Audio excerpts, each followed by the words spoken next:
Hello दोस्तों, welcome back to channel. तो आज एक नए क्यूएनए सेशन के साथ आप लोगों के सामने फिर से हाजिर हूँ, जिसमें आपके कुछ इंपॉर्टेंट क्वेश्चंस को मैंने शामिल किया है, जो कि अभी रिसेंटली आप लोगों ने पूछा था मुझसे, और वन बाय वन मैं उनका जवाब आपको इस वीडियो में दूंगा।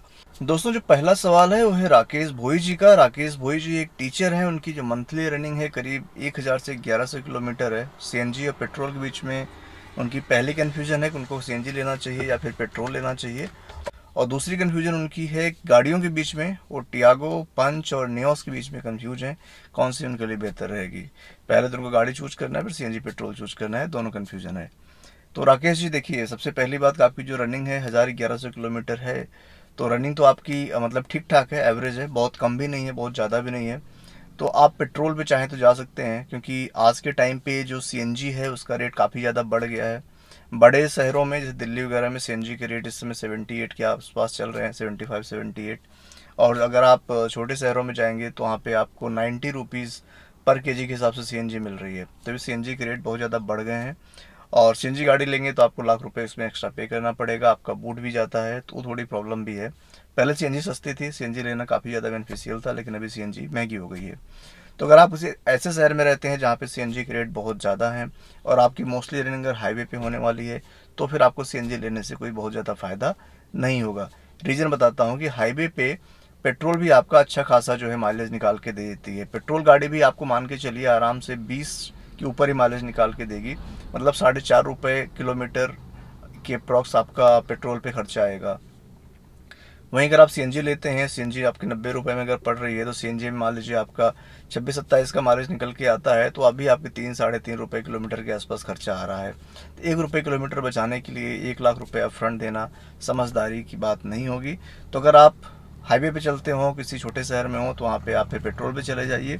लेकिन अगर आप किसी बड़े शहर में रहते हैं, जैसे दिल्ली वगैरह में रहते हैं, जहाँ पे सीएनजी की रेट अब भी कंपेरेटिवली थोड़ा सा कम है, अभी 78 के अप्रॉक्स अगर आपको सीएनजी मिल रही है, तो आप सीएनजी प्रिफर कर सकते हैं अगर आपको सिटी में ज़्यादा चलना है तो। In this case also, because city में क्या होता है, गाड़ी का जो माइलेज है पेट्रोल पे काफ़ी ज़्यादा ड्रॉप हो जाता है। 11-12 का माइलेज निकल के आता है, तो आप अगर रफली देखेंगे तो 8 रुपये किलोमीटर का लमसम खर्चा आता है।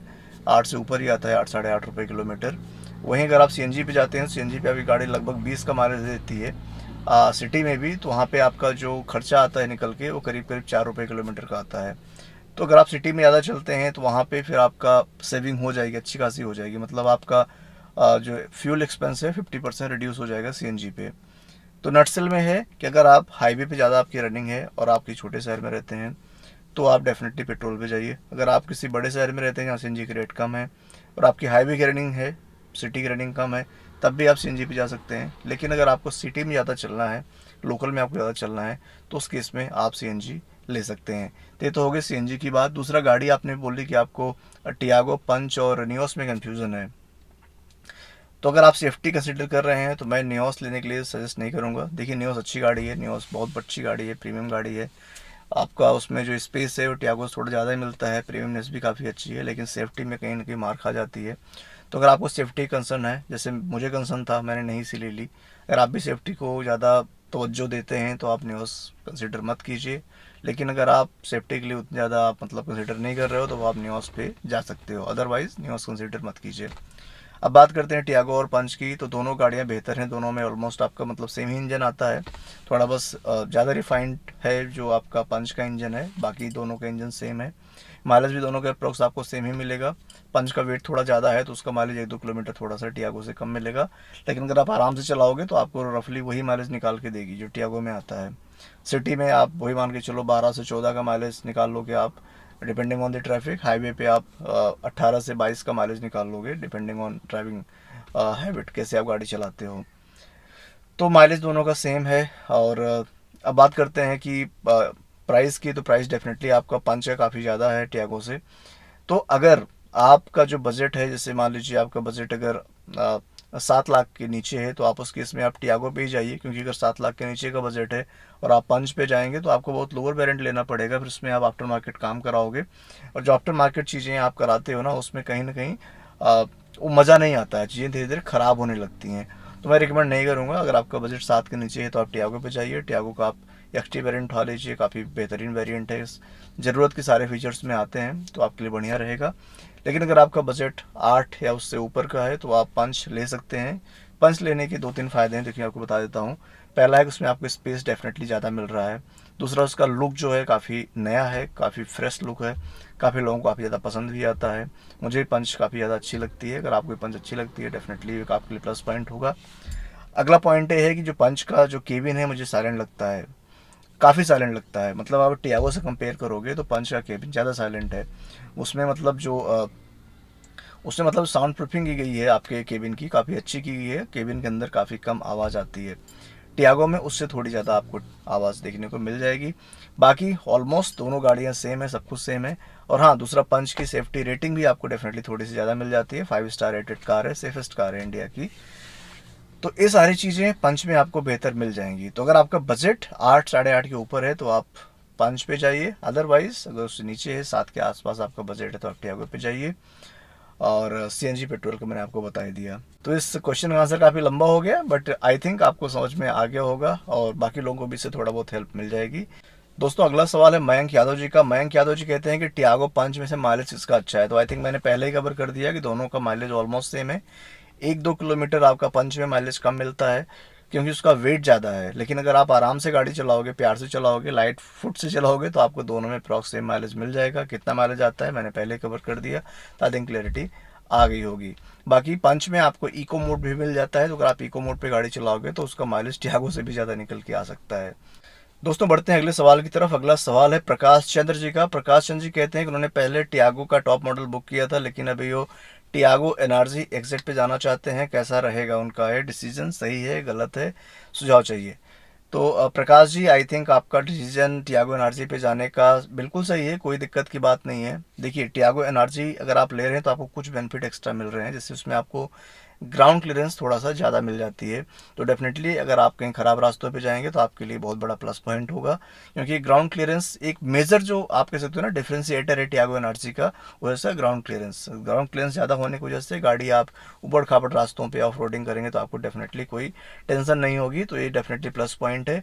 अगर आपको ग्राउंड क्लियरेंस ज़्यादा चाहिए, आप ऐसे रास्तों पे चलेंगे, तो डेफिनेटली आप एनआरजी कंसीडर कर सकते हैं। बाकी फीचर्स की बात करें तो फीचर्स कुछ एनआरजी में आपको ज़्यादा मिल जाते हैं, तो कुछ आपको कम भी मिलते हैं। जैसे आपको इसमें ऑटोमेटिक एसी नहीं मिलता है, राइट एलॉय व्हील नहीं मिलता है, लेकिन आपको इसमें पुश बटन स्टार्ट मिल जाता है। पीछे आपको मैग्नेटिक की मिल जाती है बूट ओपन करने के लिए, राइट। तो ये चीज़ें मतलब कुछ फीचर्स आपको एक्स्ट्रा मिलते हैं, कुछ फीचर्स में कट भी जाते हैं। तो आप देख लीजिए, अगर जो एनआरजी में फीचर्स आपको मिल रहे हैं, अगर आपको ज़्यादा मायने रखते हैं आपके लिए ज़्यादा इंपॉर्टेंट है, तो आप डेफिनेटली एनआरजी पे जा सकते हो। मेजर डिफरेंशिएटर जो है ओट्स का डेफिनेटली आप कह सकते हो कि ग्राउंड क्लियरेंस है। तो ग्राउंड क्लियरेंस में डेफिनेटली ज़्यादा मिलेगा। अगर आपको उसकी रिक्वायरमेंट है तो आप एनर्जी पे जाइए, आई थिंक आपके लिए ये बिल्कुल बढ़िया रहेगी। दूसरी, माइलेज की बात करें तो माइलेज में कोई फ़र्क नहीं आएगा। माइलेज दोनों गाड़ियों का आपको सेम ही मिलने वाला है, क्योंकि दोनों में इंजन सेम है। तो माइलेज के लिए आप निश्चिंत रहें, जो आपका नॉर्मल टियागो माइलेज मिलता है वही माइलेज आपको एनर्जी में भी मिलेगा। दोस्तों, बढ़ते हैं अगले सवाल की तरफ। अगला सवाल है सुरेश जी का, सुरेश पालम जी का। सुरेश जी कहते हैं कि उनकी गाड़ी 3-4 महीने तक अक्सर खड़ी रहती है, और उस केस में वो फर्स्ट या थर्ड गियर में गाड़ी को डाल देते हैं, हैंड ब्रेक यूज़ नहीं करेंगे आपसे। तो जानना चाहते हैं, अगर फर्स्ट और थर्ड गियर में गाड़ी को छोड़ के जाते हैं, मतलब हैंड ब्रेक की जगह पे अगर फर्स्ट और थर्ड गियर लगा के अपनी गाड़ी खड़ी करके जाते हैं, तो कोई दिक्कत की बात तो नहीं है, क्या है, ठीक रहेगा? तो सुरेश जी, सबसे पहली बात तो आपने बहुत अच्छा बताया कि आपको हैंड ब्रेक नहीं यूज़ करना है। अगर 3-4 महीने के लिए आप गाड़ी छोड़ के जा रहे हो तो डेफिनेटली हैंड ब्रेक इंगेज करके मत रखिए। Number one, that is good thing. दूसरा, फर्स्ट थर्ड गियर भी आप अवॉइड कीजिए, क्योंकि अगर आप फर्स्ट या किसी भी गियर में, फर्स्ट गियर में, सेकंड गियर में, थर्ड गियर में, किसी भी गियर में अगर अपनी गाड़ी को आप 3-4 महीने के लगा के जाएंगे, मान लीजिए वहाँ पे थोड़ा सा इंक्लाइन है, स्लोप है, तो आपका क्या है कि गियर बॉक्स पे हमेशा एक प्रेशर बना रहेगा। मतलब वो आपका गियर बॉक्स में एक टेंशन बनी रहेगी, प्रेशर बना रहेगा, वो आपकी गियर बॉक्स के लिए अच्छा नहीं है। तो उस केस में आप सिंपली क्या कीजिए, आप कुछ लकड़ी के गुट के, या फिर आपका ऑनलाइन देखें तो आप स्टॉपर चाहें तो स्टॉपर भी खरीद सकते हैं, टायर स्टॉपर आते हैं। अगर आप उसको नहीं लेना चाहते हैं तो आप ईंट वगैरह आप टायर के आसपास लगा दीजिए दोनों तरफ से, वो भी आपके लिए बेहतर रहेगा। तो गियर में मत खड़ी कीजिए, इस तरीके से कुछ आप स्टॉपर यूज कर लीजिए, चाहे आप ईंट वगैरह लगा दीजिए, चाहे आप ऑनलाइन स्टॉपर खरीद के लगा दीजिए। ये दोनों चीज़ें आपके लिए बढ़िया रहेंगी, इंस्टेड ऑफ कि पार्क आप कर रहे हो गियर में या फिर हैंड ब्रेक लगा के।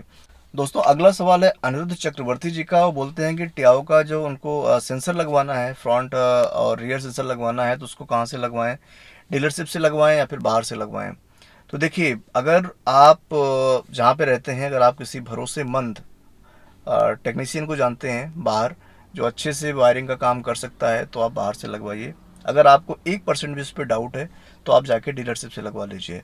कोई भी वायरिंग वाला काम अगर गाड़ी में करवाना है तो आप बाहर से तभी करवाइए जब आपको डीलर पे 100% भरोसा हो कि कोई वायर कट नहीं करेगा और जो भी वायरिंग काम कर रहा है वो ढंग से करेगा। क्योंकि होता क्या है कि बाहर जो काम करते हैं वायरिंग वाला बहुत गंदा काम करते हैं, मोस्टली मैंने देखा है कि ठीक से काम नहीं करते हैं, जिसकी वजह से गाड़ी में शॉर्ट सर्किट होने का डर रहता है। कई बार वायर कट देते हैं, उससे आपकी वारंटी वाइड हो जाती है। तो अगर आपको भरोसा है टेक्नीशियन पे, इलेक्ट्रीशियन पे, अगर वो ढंग से काम करता है, आप उसको जानते हैं, तो आप बाहर से लगवा लीजिए, आपको सस्ता पड़ेगा। लेकिन अगर आपको डाउट है कि काम ठीक से नहीं करेगा तो उस केस में आई सजेस्ट कि आप डीलरशिप से लगवा लीजिए। 4 पैसे आपको ज़्यादा देने पड़ेंगे, लेकिन तसल्ली रहेगी, सुकून रहेगा कि वहाँ पे तसल्ली से काम करेंगे, आपकी वारंटी वगैरह वाइट नहीं होगी और वहाँ पे थोड़ा काम भी आपको ढंग से मिल जाएगा, टेपिंग वगैरह भी अच्छे से हो जाएगी, वायरिंग भी अच्छे से हो जाएगी, तो आपके लिए वो ज़्यादा सुरक्षित रहेगा। दोस्तों, बढ़ते हैं वीडियो के आखिरी सवाल की तरफ। आखिरी सवाल है राजा नारायणा जी का। राजा नारायणा जी कहते हैं कि गाड़ी के टायर में जब नाइट्रोजन भरवाते हैं कितने टाइम तक चल जाती है, हमें रिफ़िल नहीं कराना पड़ता है। तो जो मेरा एक्सपीरियंस है आप लोगों के साथ मैं शेयर करना चाहता हूँ। मैं पिछले भी कुछ 6 महीने से भी नाइट्रोजन यूज़ कर रहा हूँ। उससे पहले मैं परमानेंट यूज़ नहीं करता था, कभी कभी जब एक्सप्रेस वे पे जाता था तभी यूज़ करता था, अदरवाइज़ मैं हवा भरवाता था। लेकिन पिछले 6 महीने से नाइट्रोजन यूज़ कर रहा हूँ और मुझे रिफ़िल कराने की ज़रूरत काफ़ी कम पड़ रही है। मतलब महीने 2 महीने में जाके चेक कराता हूँ तब भी मुझे टायर प्रेशर बराबर ही मिल रहा है, कम नहीं हो रहा है। तो मुझे लग रहा है कि नाइट्रोजन जो है काफ़ी ज़्यादा स्टेबल रहती है, उस थोड़ा सा मतलब निकलती कम है, कम उसका प्रेशर बहुत मतलब जल्दी रिड्यूस नहीं होता है टायर का, काफ़ी टाइम तक टिकी रहती है।